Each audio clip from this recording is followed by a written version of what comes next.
एक महापंडित जिसने 40 मौलवियों की दाढ़ी कटवा दी। एक महापंडित जिसे मुगल बादशाह ने पैर पकड़कर अपना दामाद बनाया। वो महापंडित जिसे मुगल राजकुमारी ने दे दिया था अपना दिल। वो कौन हिंदू महापंडित था जिसे मुगलों ने भी अपना गुरु माना था। वो महापंडित जिसकी प्रार्थना पर प्रकट हो गई थी मां गंगा।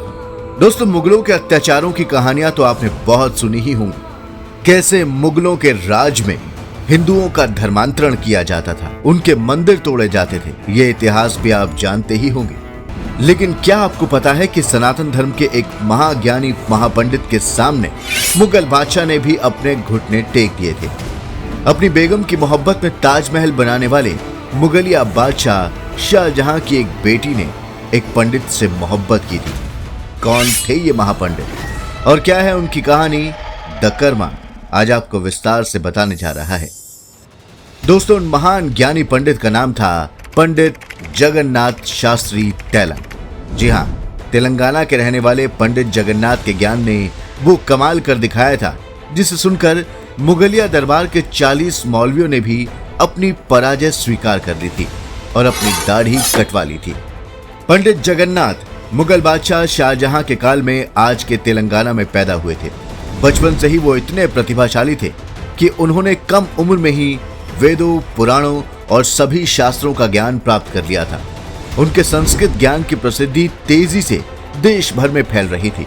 वो बातों ही बातों में संस्कृत में ऐसी कविताओं की रचना कर लेते थे जिन्हें सुनकर कोई भी उनका भक्त बन जाता था। कम ही उम्र में पंडित जगन्नाथ को उस इलाके के राजा चंद्रदेव ने अपने दरबार का राज कवि बना दिया। पंडित जगन्नाथ की विद्वत्ता की खबर जब शाहजहां को लगी तो उसे लगा कि ऐसा कैसे हो सकता है कि कोई हिंदू इतना ज्ञानी हो जाए कि लोग उसकी प्रशंसा करें। तो उसने अपने दरबार से 40 मौलवियों की एक टीम बनाकर राजा चंद्रदेव के दरबार में भेजी। शाहजहां ने इन 40 मौलवियों को आदेश दिया था कि वो पंडित जगन्नाथ को शास्त्रार्थ में पराजित कर उनकी शिखा यानी चोटी को काटकर मुगल दरबार में लेकर आए। 40 मौलवी तुरंत मुगल बादशाह का आदेश लेकर चंद्रदेव के दरबार में पहुंचे और मौलवियों ने पंडित जगन्नाथ को शास्त्रार्थ करने की चुनौती दी और कहा कि अगर पंडित जगन्नाथ इस वाद विवाद में हार जाते हैं तो उन्हें अपनी चोटी काट कर देनी होगी। पंडित जगन्नाथ ने भी शर्त रख दी कि अगर वो जीते तो 40 के 40 मौलवियों की दाढ़ी को वो कटवा देंगे और सभी मौलवी अपनी कटी हुई दाढ़ी को मुगल बादशाह शाहजहां को सौंप देंगे। मौलवी भी राजी हो गए। शास्त्रार्थ शुरू हो गया और कुछ ही देर में सभी 40 मौलवियों ने पंडित जगन्नाथ के ज्ञान के सामने घुटने टेक दिए।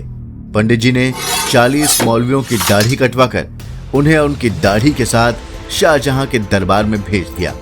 मुगल बादशाह शाहजहां, जो खुद को दुनिया का सबसे ताकतवर बादशाह मानता था, वो मौलवियों की इस हार को देखकर इतना शर्मिंदा हो गया कि उसने राजा चंद्रदेव के दरबार में अपने आदमी भेजे और उन्होंने घुटने टेक कर प्रार्थना की कि वो शाहजहां के दरबार में पंडित जगन्नाथ शास्त्री जी को लेकर जाना चाहते हैं।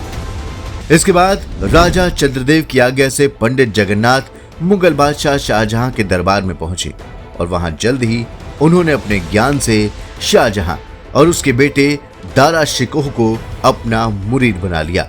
लेकिन अभी कहानी खत्म नहीं होती है, अभी क्लाइमैक्स आना बाकी है। एक दिन पंडित जगन्नाथ की एक कविता को सुनकर शाहजहां इतना खुश हो गया कि उसने पंडित जी को पंडित राज की उपाधि दे दी और कहा कि आप आज जो भी मांगोगे मैं आपको जरूर दे दूंगा। उस वक्त मुगलिया दरबार में शाहजहां की एक मुसलमान बेटी भी खड़ी थी जिसका नाम लवंगी था। कहा जाता है कि लवंगी शाहजहां की एक नर्तकी से उत्पन्न हुई बेटी थी। वो दिखने में संसार की सबसे खूबसूरत लड़की थी। तभी आंखों ही आंखों में पंडित जी ने लवंगी से पूछा कि मेरे साथ चलोगी क्या। लवंगी ने भी आंखों ही आंखों में जवाब दिया कि पंडित जी, क्यों नहीं चलूंगी आपके साथ, मैं आपसे प्यार करती हूं। लवंगी के इशारों को समझकर पंडित राज जगन्नाथ ने शाहजहां से कहा कि वो उनकी बेटी लवंगी से विवाह करना चाहते हैं।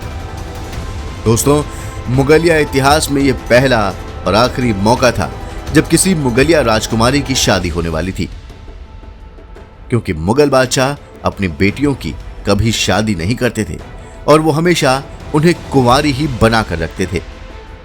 इसकी एक वजह यह भी थी कि बेटियों की शादी के बाद जिससे शादी होती थी वो मुगलिया राजगद्दी का दावेदार हो जाता था। लेकिन शाहजहां ने तो वचन दे दिया था, अब वो मुकर भी नहीं सकता था। सो शाहजहां ने धूमधाम से पंडित राज जगन्नाथ से अपनी मुसलमान बेटी लवंगी की शादी करवा दी। इसके बाद पंडित जी कई वर्षों तक शाहजहां के दरबार में उनके खास बनकर रहे।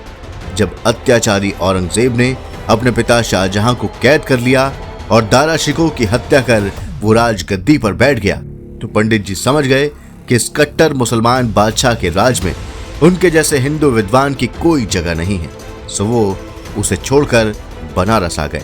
दोस्तों, अभी आप थोड़ा इंतजार कीजिए, क्योंकि अभी पंडित जगन्नाथ जी के उस चमत्कार की कथा हम आपको बताने जा रहे हैं जिसे सुनकर आप हैरान हो जाएंगे। जब पंडित जी बनारस आए तो यहाँ उनका विरोध शुरू हो गया, क्योंकि उन्होंने ब्राह्मण होते हुए एक मुसलमान लड़की लवंगी से शादी रचाई थी। इस विरोध से दुखी होकर पंडित जी बनारस छोड़ने का विचार करने लगे और लवंगी से कहा कि चलो हम दक्षिण भारत लौट जाते हैं, वहां हमारा कोई तिरस्कार नहीं करेगा। पंडित जी ने कहा कि बनारस में हमें कोई अपनाने वाला नहीं है। तब लवंगी ने कहा कि हमें मां गंगा से प्रार्थना करनी चाहिए, अगर वो हमें अपना लेंगी तो हम फिर बनारस में ही रहेंगे। इसके बाद पंडित जी ने बनारस के पंडितों को चुनौती दी कि वो अगले दिन दशाश्वमेध घाट पर आएं और उनके ऊपर मां गंगा की कृपा देखें। दोस्तों, उस वक्त दशाश्वमेध घाट में 52 सीढ़ियां थी। मां गंगा सबसे नीचे वाली सीढ़ी पर बह रही थी। पंडित जी की इस चुनौती को देखने के लिए हजारों लोगों की भीड़ लग गई। पंडित जी ने खुद की रची हुई गंगा लहरी के श्लोक सुनाने शुरू किए। पंडित जी एक एक श्लोक सुनाते जाते और मां गंगा एक एक सीढ़ी ऊपर आती जाती। धीरे धीरे मां गंगा का जल स्तर 52वीं सीढ़ी तक चढ़ाया और पंडित जी और उनकी मुसलमान पत्नी लवंगी को अपनी गोद में ले लिया। दोस्तों, कहा जाता है कि पंडित जी और लवंगी को मां गंगा ने अपना लिया और पंडित जी और लवंगी ने मां गंगा के जल में ही महासमाधि ले ली। आमतौर पर मुगलिया इतिहासकार पंडित जगन्नाथ जी के बारे में बताते हैं कि वो सिर्फ शाहजहां के राजकवि थे, लेकिन उनका विवाह शाहजहां की बेटी लवंगी से हुआ था। इस बात को वो छिपा जाते हैं। इतिहास में लवंगी और पंडित जगन्नाथ की प्रेम कहानी को जानबूझकर मिटा दिया गया। वामपंथी इतिहासकार भी इसे जानबूझकर नहीं दिखाते, क्योंकि इस कहानी में एक पंडित के द्वारा मौलवियों की हार की कहानी है। इसमें मुगलिया बादशाह के एक पंडित के सामने घुटने टेकने की कहानी है।